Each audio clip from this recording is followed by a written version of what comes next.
నమస్తే రమగారు. నమస్తే రమగారు, కొంతమంది అన్నీ ఉంటాయండి, ఏదో బాధ, ఎందుకు వాళ్ళు బాధపడుతూ ఉంటారో తెలీదు, ఎక్కడ ఇబ్బంది పడుతుంటారో తెలీదు. అది మరి నిజంగా ఉంటుందా లేకపోతే సింపతి కోసం అలా ఉంటారా అది కూడా అర్థం కాదండి. వాళ్ళని చూసామంటే మిగతా వాతావరణం అంతా కూడా పాడైపోతుంది. అయ్యో ఏంటి వీళ్ళు ఇట్లా అయిపోతున్నారు, ఎందుకు వీళ్ళు ఇట్లా ఉంటున్నారు, ఏం జరిగింది. అదే ఫ్యామిలీ మెంబర్స్ అనుకోండి, మన వల్లే ఏమన్నా జరిగిందా, ఇట్లా రకరకాల ఆలోచనలు వచ్చేస్తూ ఉంటాయి. గమనించారు ఎప్పుడైనా అలాంటి? దిగులు పడ్డానికి అన్నీ ఉంటాయి. వాళ్ళు బాధపడడానికి కారణం ఏమిటో మిగిలిన వాళ్ళకి అర్థం కాదు. అన్ని దానికి హర్ట్ అయిపోతారు, దీనికి హర్ట్ అయిపోతారు, దానికోసం దిగులు పడతారు, దీనికోసం టెన్షన్ పడుతుంటారు, ఫీల్ అయిపోతూ ఉంటారు. నిజానికి అంత మాత్రపు పరిస్థితులు లేని వాళ్ళు కూడా టింగురంగమని కనపడతారు. వీళ్ళకి డబ్బులు ఉంటాయి, కొంత చాలా కాకపోయినా కొంత ఉంటాయి. హాయిగా తిని తిరగచ్చు, హాయిగా తిని సంతోషంగా ఉండొచ్చు, ఉండలేకపోతారు. అదేదో జరగలేదని, ఇదేదో అవ్వలేదని, పిల్లాడు ఏదైనా పీజీ చదువుకుంటుంటే ఫారిన్ వెళ్ళి చదివించలేకపోయామని, ఆ ఫారిన్ కూడా పంపిస్తే పెళ్లి చేయలేకపోయామని, పెళ్లి కూడా చేశాక పిల్లలు కలగలేదని ఏమిటో ఎప్పటికప్పుడు ఉత్పన్నం అవుతూనే ఉంటాయి. సాటిస్ఫైడ్గా ఉండటం అనేది అసలు పాయింట్లే ఉండవు. అసలు సాటిస్ఫాక్షను అనేది ఇవాళ రేపు మన దేశ చరిత్రలోనే లేనట్టుగా కనపడుతుంది. ఇప్పుడు చాలామంది డిప్రెస్డ్ వాళ్ళు చేయాలి. పిల్లలకి డిప్రెషన్, పెద్దవాళ్ళకి డిప్రెషను, ఆడవాళ్ళకి డిప్రెషను, మగవాళ్ళకి డిప్రెషను. మా అమ్మలు తాతలు ఎవరు పట్టించుకోవట్లేదు మమ్మల్ని. ఇదివరకు ఈ సంసారం అంతా నేనే నడిపాను, ఇప్పుడు ఎవరు పట్టించుకోవట్లేదు. ఒక వయసు వచ్చాక ఎవరు పట్టించుకోరు. ఇది సహజం అనే ఉండదు. ఇందులో డబ్బులు ఉన్నవాడు లేనివాడు తేడా లేదు. దిగులు ప్రతి వాళ్ళకి. అవునండి, బతుకవచ్చు. భలే మంచి కథ ఒకటి ఉంది దీని మీద. అవునా? దిగులు పడ్డం అనేది ఒక ప్రత్యేకమైన విషయం. ఒక ఊళ్ళో ఒక రాజుగారు ఉండేవారు. రాజుగారికి ఎప్పుడూ ఏదో ఒక చింత, దిగులు. రాజకీయ దిగులా? అన్నం తింటారు, ఆయనకి బాధగా ఉంటుంది. రేపు వంట ఇంత బాగా కుదురుతుందో కుదరదు. కాదు రమ్మగారు, రాజుకే దిగులా? చెప్పండి. భోజనం బాగా కుదురుతుందో కుదరదో, అలాంటి విషయాల దగ్గర నుంచి రేపొద్దున తన కుమారుడు సరిగ్గా రాజ్యం చేస్తాడో చేయడో, కుమార్తెకి వచ్చే వరుడు సరిగ్గా ఉంటాడో ఉండడో, వాడు బలవంతుడు అవుతాడో అవ్వడో, ఒకవేళ భార్య కంటే ముందు నేనే చనిపోతానేమో, పిల్లవాడు పెద్దగా కాకముందే నేను అలాంటి ఉద్దేశాలు కలుగుతూ ఉంటాయి ఆయనకి. ఊహలతో దిగులు. అన్నం తినబుద్ధి కాదు, మంచినీళ్ళు సహించవు, ఏమిటో అలా సూర్మయ్యేలాగా ఉంటాడు. రాత్రిళ్ళు నిద్ర పట్టదు, దాంతో పగలు నిస్త్రాణగా ఉంటాడు. మన సింహాసనం మీద కూర్చుని కునికిపాట్లు పడుతూ ఉంటాడు. కునికిపాట్లు పడేవాళ్ళు ఎట్లా ఉంటారు? ఇట్లా ఉండరు, ఉసూర్మియాలాగా ఉంటారు, తలకాయ వెళ్ళాడేసుకుని. జనమంతా అయ్యో రాజుగారు ఏదో దిగులు పడుతున్నారు, ఆయన ఎందుకు దిగులు పడుతున్నాడో తెలీదు. మా నాన్న నేను చిన్నతనంలో ఉండగానే పోయాడు, నేను కూడా అలాగే నా కొడుకు చిన్నతనంలోనే పోతానేమో. ఇట్లా దిగులు దిగులు దిగులు. ఎన్ని మందులు వాడినా ఆయనకి అన్నేచ్ఛ రావట్లేదు, ఆ దాహం తీరదు, నీళ్ళే తాగుతూ ఉంటాడు ఎంతసేపు. ఆహారం ఏమి ఎక్కుతుంది? నీళ్లు తెగదాగేసేవాడికి ఆహారం ఎక్కదు, దాంతో అన్నేచ్ఛ లేదు, దాంతో నీరసం, దాంతో నిద్ర పట్టదు, దాంతో దిగులు, దాంతో డిప్రెషను. ఈయన డిప్రెషను ఆ స్థానంలో ఉన్న వాళ్ళందరికీ, ఆయన ఉసూర్మి అలా కూర్చుంటే మిగిలిన వాళ్ళు టింగు రంగామని ఎలా ఎగురుతారు? రాజకీయ దిగులుంటే ఇక అట్లా ఉండి సరే రకరకాల వైద్యుల్ని పిలిపించారు. వాళ్ళు వచ్చిన వాళ్ళు ప్రతి వాళ్ళు సరే. ఆయన ఒకరోజు ఒక వైద్యుడు, నేను కొంచెం మంచి రంగమార్తాండ వైద్యుడు, చాలా గొప్పవాడు అనమాట ఆయన కూర్చుని బాగా 4-5 రోజుల పాటు రాజుని మాట్లాడిచ్చాడు. ఈ మాటల సందర్భంలో రాజుకి ఇట్లా భవిష్యత్తు పట్ల దిగులు, రేపెట్లా అన్న భయం, ఆ రేపు మీద భయంతో ఇవాళ బతకట్లేదు ఆయన హాయిగా. ఇది అర్థమైంది. అప్పుడు ఈయన ఏమన్నాడంటే, కాదండి రాజుగారు, చాలా అత్యద్భుతమైన ఒక మహావైద్యం ఒకటి ఉంది, మా ముత్తాత గారు మీ ముత్తాత గారికి చేశారు.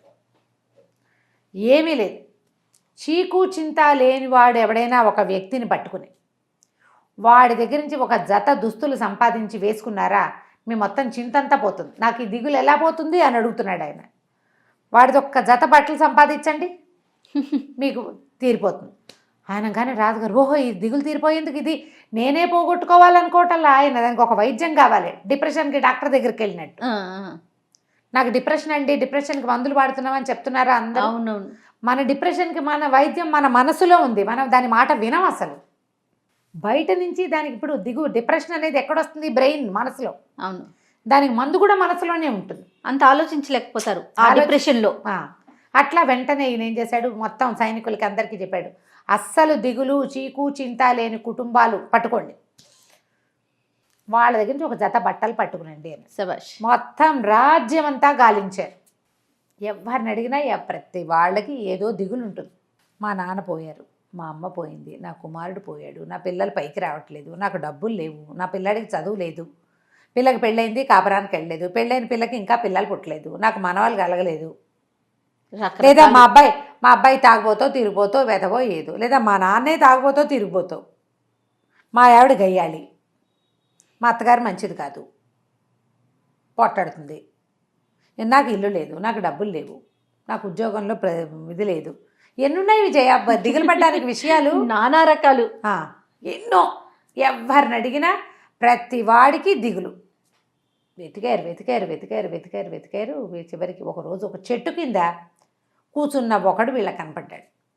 వాడు హాయిగా ఉన్నాడు, అన్నిటికీ నవ్వుతాడు. ఏదైనా దిగులు ఉందంటే దిగులా, ఎందుకు దిగులు అన్నాడు. అనేసరికి అమ్మ దొరికాడురా, వీడు బ్రహ్మాండ నాయకుడు, మనకి వీడే కావాలి అని ఆయన పట్టుకున్నారు.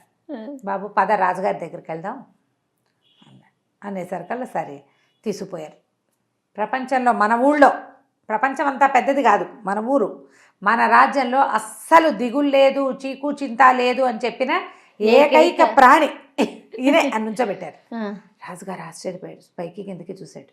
వీడికి దిగులు పడ్డానికి కావాల్సిన లక్షణాలన్నీ ఉన్నాయి వీడిలో, కానీ పట్టలేదు అని, బాబు నీదొక జత బట్టలు ఇస్తావా నాకు అని అడిగాడు రాజుగారు చాలా మర్యాదగా. అది మహానుభావుడు కదా, దిగులు లేని వాడు మహానుభావుడు అంతే. అనేసరికల్లా బట్టల నా దగ్గర ఉన్న ఈ గావంచ తప్ప నాకేం బట్టలు లేవు అన్నాడు. ఒట్టి ఒక చింకి గావంచా కట్టుకుని, తలకొక తువ్వాలు కట్టుకుని, ఒక కర్ర పట్టుకుని ఉన్నటువంటి ఒక మనిషి నాకు ఏ దిగులు లేదు. వాడు తిండికి దిగులు పడచ్చు, బట్టకి దిగులు పడచ్చు, ఇల్లు బాకిలి లేదని దిగులు పడచ్చు, సంసారం లేదని దిగులు ఎన్నున్నాయో వాడికి, ఏమీ లేవు. ఏముంది, ఏం చేస్తాం, దేవుడు ఇలా పుట్టించాడు, ఇలా ఉన్నాం అంతే. రాజు ఆశ్చర్యపోయాడు, నీకేం దిగులు లేదా, నీకు బట్టలు కూడా లేవు కదా అన్నాడు.